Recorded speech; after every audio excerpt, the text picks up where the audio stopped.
अब स्टॉक्स में आप ऑप्शन ट्रेडिंग में स्टॉप लॉस कैसे लगा सकते हो, ये हम आज के वीडियो में समझने वाले हैं। स्टॉप लॉस लगाते समय किन बातों का आपको ध्यान रखना है ये भी मैं आपको बताऊंगा और एक रियल एग्जांपल के साथ हम समझने वाले हैं। तो दोस्तों सबसे पहले हम एक एग्जांपल ट्रेड ले लेते हैं, उसके बाद देखते हैं कि स्टॉप लॉस कैसे लगाना है। तो जब आप ट्रेड ले रहे हो हम तभी जो है वो स्टॉप लॉस लगाने वाले हैं।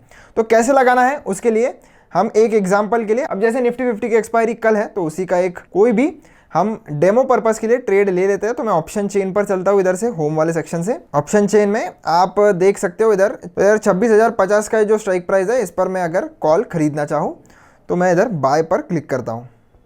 इसके ऊपर मैंने क्लिक किया। क्लिक करने के बाद आप इधर देख सकते हो 65 क्वांटिटी का एक लॉट आता है और मार्केट ऑर्डर लगानी है या लिमिट ऑर्डर आप इधर से चूज कर सकते हो। इसके ऊपर क्लिक करोगे तो ये लिमिट पर सेट हो जाता है। मैं डिलीवरी में ही इसे बाय करूंगा, इंट्राडे में नहीं करूंगा और बाय साइड का हम ट्रेड ले रहे हैं। अब जब आप ट्रेड ले रहे हो आपको सिंपली एक चीज करनी है, जाना है जीटीटी वाले सेक्शन में। अब जैसे ही आप जीटीटी वाले सेक्शन में जाओगे आपको क्वांटिटी उसी हिसाब से अपनी लगा लेनी है। यहाँ पर आपको वो वाली प्राइस डालनी है जिस पर आपको आपका ट्रेड जो है उसमें एंटर करना है, यानी कि एंट्री प्राइस आपको इधर डालनी है। अगर आप मार्केट प्राइस पर ही एंटर करना चाहते हो तो ये जो बटन है इसके ऊपर क्लिक करिए और इमीडिएटली पर क्लिक कर दीजिए, तो ये मार्केट प्राइस पर ही एग्जीक्यूट हो जाता है। तो ये उस हिसाब से आपका मार्केट प्राइस पर चले गया है। अब आपको क्या करना है, ये टारगेट को हटा देना है, टारगेट को कैंसिल कर देना है क्योंकि हमें टारगेट नहीं लगाना है। और ये जो स्टॉप लॉस का बटन है इसको ऑन कर देना है अगर नहीं होगा तो, और अपना जो भी स्टॉप लॉस का प्राइस होगा वो इधर आपको लगा देना है। तो मेरे स्टॉप लॉस का प्राइस रखने वाला हूं मैं 7 रुपए के आसपास, और वो परसेंटेज टर्म्स में कितना है वो इधर ऑटोमेटिकली कैलकुलेट होकर आ जाता है। अगर आपको परसेंटेज टर्म्स में लगाना है तो आप इधर लगा लीजिए और उसके बाद आपकी जो प्राइस है वो ऑटोमेटिकली कैलकुलेट होकर इधर आ जाएगी। तो दोनों में से जिसमें भी आपको लगाना है आप लगा सकते हो। सेकंड साइड जो रहेगी वो ऑटोमेटिकली अपने हिसाब से एडजस्ट हो जाती है। तो हमने दो चीजें लगा ली, प्रोडक्ट डिलीवरी आपको चूज करना है या इंट्राडे आपको चूज करना है, आप चूज कर लीजिए। और ये एक जीटीटी ऑर्डर है इसलिए ये कब तक वैलिड रहेगी वो भी इन्होंने लिख कर दिया हुआ है। अब कल ये कॉन्ट्रैक्ट जो है वो एक्सपायर हो जाएगा, तो ऑब्वियस सी बात है कि जीटीटी ऑर्डर भी जो है वो एक्सपायर हो जाएगी। पर कल जब तक आप इसे नहीं बेचोगे तब तक ये स्टॉप लॉस का जो ऑर्डर है वो वैलिड रहेगा। तो अब मैं इसको स्वाइप टू बाय कर लेता हूं। तो ये हमारा जो है वो बाय हो चुका है और जीटीटी में आप देख सकते हो ये भी लग चुका है। अब अगर मैं पोर्टफोलियो में जाकर अपनी पोजीशंस देखूं तो पोजीशन में आप देख सकते हो हमारा ये जो ट्रेड है वो लग चुका है। और अगर मैं ऑर्डर्स में जाकर जीटीटी सेक्शन में देखूं तो आपका स्टॉप लॉस का भी जो ऑर्डर है वो 7 रुपए पर लगा हुआ है। अगर आपको कुछ भी इसमें चेंजेस करने हैं तो आप इसके ऊपर क्लिक करके यहाँ पर मॉडिफाई का आपको बटन मिल जाएगा। मॉडिफाई के बटन के ऊपर क्लिक करके आप चाहो तो इसमें चेंजेस कर सकते हो, यानी कि बाद में भी आपको अगर प्राइस में ऊपर नीचे करना है तो आप कर सकते हो।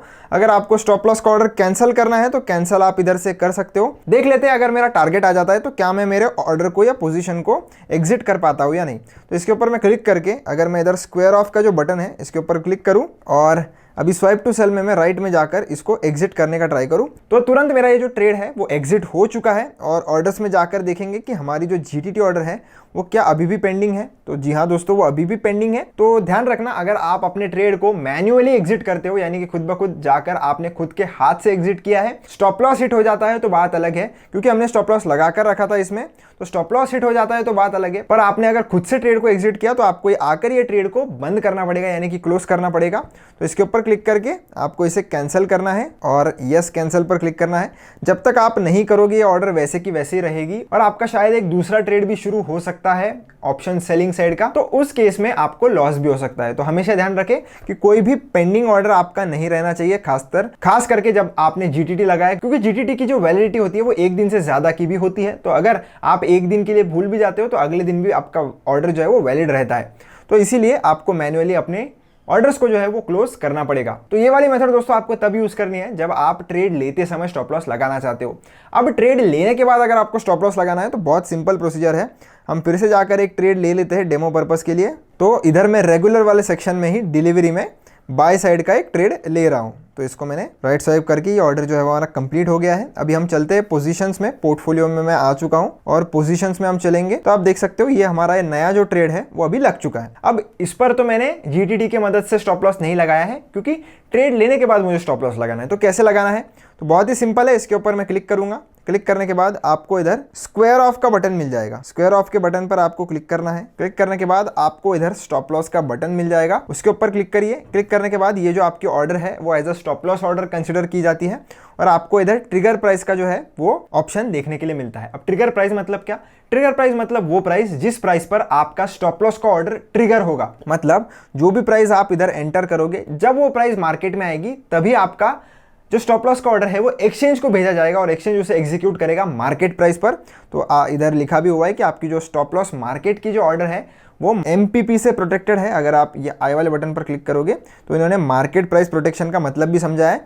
मतलब आपका जो भी ऑर्डर रहेगा स्टॉप लॉस का वो एग्जीक्यूट होगा 0.5% से लेकर तो 25% तक। जो भी प्राइस आप इधर लगाओगे उसकी रेंज में कहीं पर भी वो एग्जीक्यूट हो सकता है।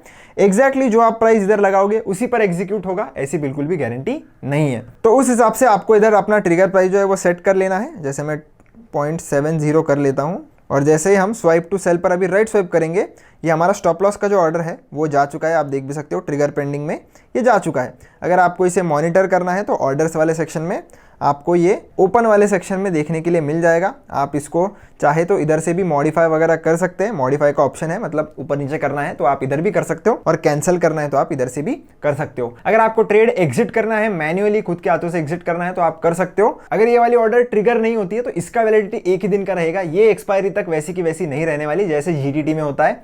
तो आपको ध्यान रखना है कि अगर आप बाद में स्टॉप लॉस लगा रहे हो तो ये ऑर्डर की वैलिडिटी जो है वो एक ही दिन की है।